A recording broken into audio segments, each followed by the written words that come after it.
So we have gotten some questions about Christian men looking to settle down and what exactly those men are looking for in the woman that they want to settle down with. So today I figured I will just, pluck the apple right from the tree, tell the Christian man, married to a Christian woman, what exactly were you looking for in a woman that you wanted to settle down with, a Christian woman to say that you wanted to settle down with? In short, everything that you are. Amen. You made it very easy. You made it very easy for me, to be honest, because I had some ideas of my own, but once I met this incredible woman, it kind of just scrubbed the slate clean, and all of a sudden God was talking directly to me, and he was like, I know you were looking for this and that and that and this, and she has some of those things, but she has so much more too. So honestly, you were a gift from God, and I was blessed.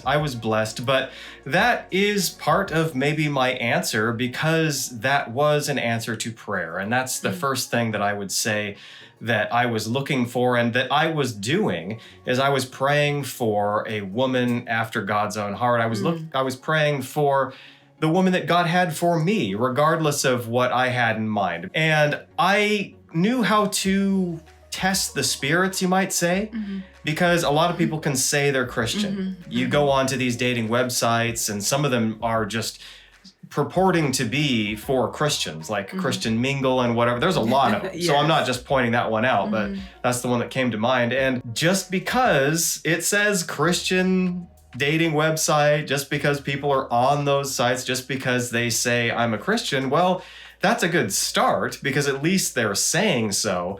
But then that's when you kind of need to get to know this person and ask some probing questions sensitively about what this person's spiritual life is like. So one of the first conversations that Veronica and I ever had was, what is your relationship like with God? What do you do in service to God in terms of your devotion time, in terms of your church life? And I mean, she was knocking the ball out of the park with all these questions, because little did I know, I thought I was some godly figure, but she was going to church 10 and 12 hours a day. Oh, don't so I was like, well, don't okay, check. Extra credit, check. But then again, going to church doesn't also certify that that person is a Christian. Correct. Because someone can spend all day at church and not really be fundamentally established in Christ. But I wanted to also make sure that I wasn't just talking the talk, I was walking the walk. Right. You see what I mean? Yeah. And something else that goes right along with what my wife is saying is I was looking for somebody who was Christlike in just about everything that they did. Now, I'm not saying that I was looking for a perfect saint, because that person doesn't exist.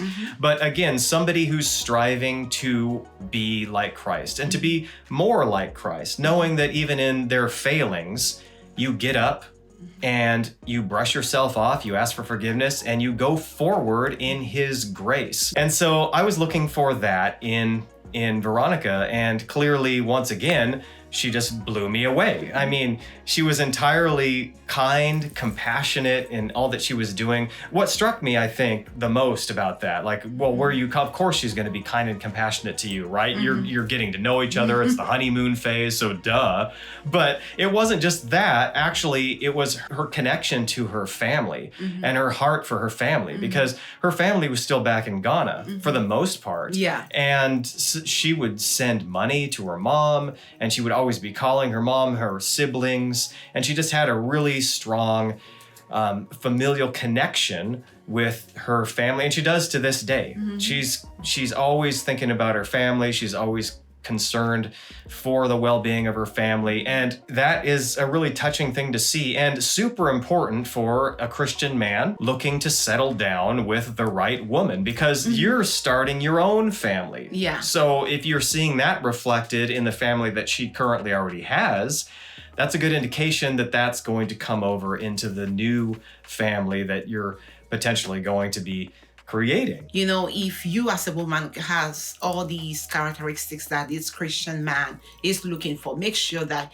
he also has the same characteristics and the same, walk and the same behaviors that he is looking out from you, Just make sure that you match each other. And Ted did match a lot of the things, because just like he was looking for someone that is godly, I was also looking for someone that was godly. And so just make sure that you are spiritually in alignment, so that when you get into a family dynamic, it's not only one side that is constantly going to church, or one side that is only, praying and doing the things that Christian people should be doing. Right. You want to be equally yoked, and that goes deep. It's also a personality thing too. So you don't want to get too caught up in the whole religious aspect of it either. You also want to be able to get along personality wise. So I caution, just getting too consumed with checking all the right Christian boxes too. Yeah. Because even though that's foundational and fundamental, and you have to be able to check those Christian boxes, but you also don't want to the expense of other things,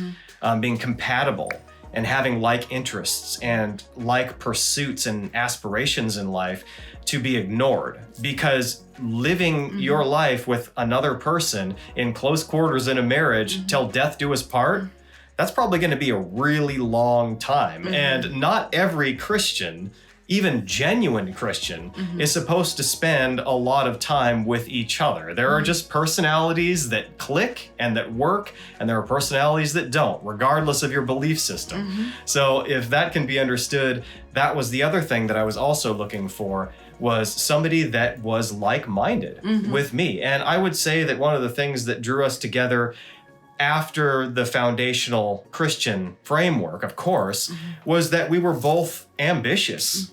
We both wanted something more out of life. We weren't interested in just not moving and saying, oh, this is good enough. We'll just not really try. We'll just kind of tread water. We'll do day to day. Veronica had big dreams. I've always had big dreams. It's so important that you are both on the same team and the same path in a way. Even if his dreams is completely different from yours, there has to be a connection at the end that brings you together.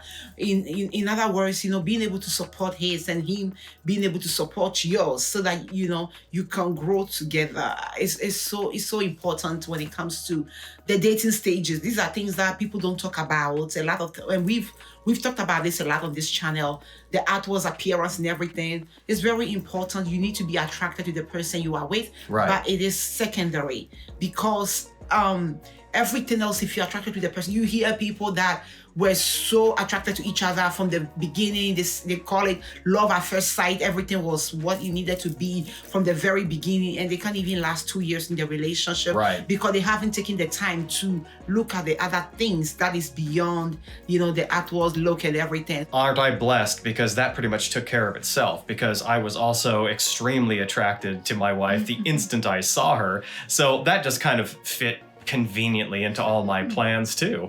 But I mean, I'd like to say the same from her perspective. Like, as soon as she saw me, she was just like hump, like the cover of one of those romance novels, Fabio with his long flowing hair, and he's on top of the stallion, and he's like picking her up with one arm, and that is so funny. Riding away through the fields off into the sunset. As you are talking, I'm just like seeing exactly. I think you have one of those novels. Yeah, she's thinking in her head, not even close. No. It's funny because those novels are so funny to me. I think I see them. They are so funny to me. The people that write them, they must live in a different world completely. They're living in a space that they wish they were experiencing, but they're just not. Oh, that's funny. But hey, we are, right? Yeah. But honestly, the other thing about being compatible that really worked for us is I'm kind of a philosophical type. I am somebody that's a deep thinker. I don't like to just kind of talk trivialities, surface talk. I always want to explore deep things and deep concepts. So I was kind of looking for somebody that was on the same mental plane, if you will. And Veronica definitely was. She's emotionally mature. That's a big start to it. You have to be emotionally mature. You can't allow little things to get you all bent out of shape. You have to maintain perspective. And I'm not saying, I was looking for a robot, because I'm a very emotional person too. And I feel very, very deeply. And so does my wife. But there's a maturity behind everything that we're feeling and doing. And so that worked also. I want to speak a little bit on emotional maturity though. Emotional maturity is so important. And that doesn't just come like that. It takes years of heartbreak, years of disappointment, years of loneliness, and years of pain brings about emotional maturity. Because everything that you've been through, if you really sit down and you analyze your life and you start making decisions about things and how you want the rest of your life to be, emotional maturity will show up. And it took me a longest time to get there, to be emotionally matured and to not allow things to get to me so easily. Right. It's very difficult, and it is a process that we still work on every day.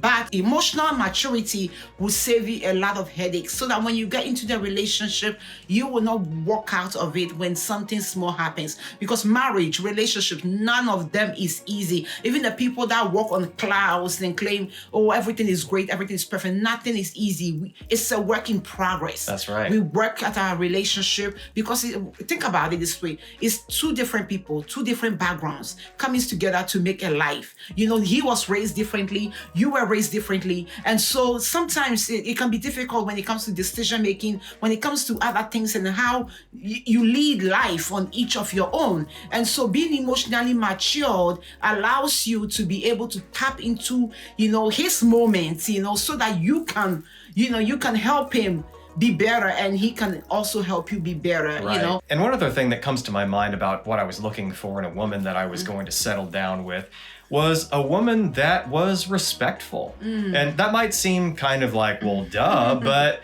I don't think that men give this enough due attention, to be honest. And this kind of links up to how she loved her and treated her family, to be honest, because you can kind of get indications of her perspective on this in different areas of her life. But a woman who respects her man was just really, really important. And mind you me, that respect is going to be flowing both ways. That was my mindset. But a lot of men, I think, allow themselves to get trampled on. And if they don't set the foundation properly with the proper woman at the proper time at the beginning of a relationship, they might fall into a trap where the woman is just kind of not keen on her man and is always rolling her eyes at him, always contradicting what he has to say, isn't polling equally. But it was very clear at the beginning, at the outset, that she was a very, very respectful woman. We talked about some of the boundaries that we weren't going to cross at the very beginning. And one of those things was physical. We weren't going to get physical until we got married. And she didn't even attempt to tempt me otherwise. Now, I still was tempted because my own heart was tempting me, but she didn't disrespect that line. And, this was a mutual decision. It's not like it was just my idea. It was our idea. But, you can have good intentions and you can enter into something with this idea, and then 2 hours later you're hopping in the sack, like that happens a lot too. It happens a lot. People will say something and then all of a sudden it's like, boom, well, okay, I guess that didn't work out very well, but at least we love each other. But no, it was the real deal. It was like, you know what, no, I mean, principle matters more than our feelings in this moment. And I'm glad we're having this conversation today, and hopefully people can get the message behind this video, and just know that as Christians, we must set ourselves apart. We must be different when it comes to our relationships, when it comes to, even friends to friends relationship, marriage and all that kind of stuff. We must be different. Our light must shine. Christ must be seen through us. We must not be like the world, People look at the world and they live according to the world. People need to look at us and live according to Christ. Well said. I love that. Actually, that is the perfect thing to have said, because at the end of the day, we're called to be separate. And we're called to be a peculiar people. And I figure I was just peculiar enough that Veronica said, that must be a man of God. You were very peculiar, and you and I continue to be. You continue to be. You had a word in you. That's a contest, though. Her and I were constantly warring, sparring. Who's the most peculiar in this relationship? And I think at the end of the day, Christ decides, right? Christ decides. Oh, yeah. And he's definitely going to say, you're more peculiar than me. Oh, no. Christ decides who is more peculiar.